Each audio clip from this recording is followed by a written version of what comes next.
really knew the condition of the track. It wasn't raining at all, but on the warm-up lap, Gary Smith managed to put it into the tyres, so it kind of gave you a perspective of how much grip there was, and it's as slippery as I've ever driven around here. So we came onto the grid and they told us to turn the engines off, and we had a delayed start while they clean up the mess. And then on the next warm-up lap, I decided to take a big risk and we'll do a pit stop and put the wets on.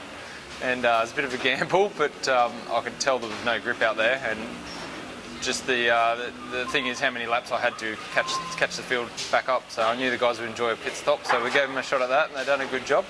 And yeah, and then it turned into a very interesting race after that.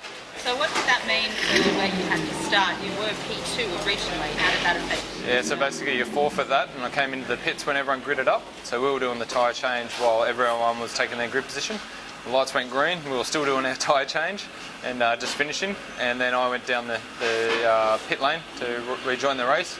And strangely enough, I was behind all the safety cars and fire trucks, and they weren't ready for me, so it was a challenge to get around them without them getting scared of me coming past. And then put my head down and got on with the job, and it was the right decision to put wets on, but we just ran out of time, unfortunately, to get all the way back up to P1. So the race ended up only being 4 laps. Why was that? Oh, on this type of schedule, it works on a time limit, so unfortunately we were sitting on the dummy grid waiting for the mess to get cleared up for 6-7 minutes, so there's 6 and 7 minutes of our racing time.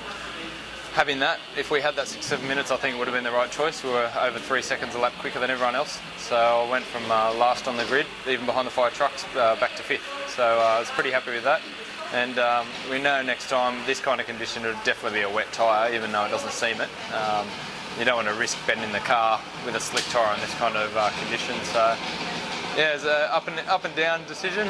Happy that we done it still, and we learned from it. And if we had the whole lap race, yeah, it would have been a good story.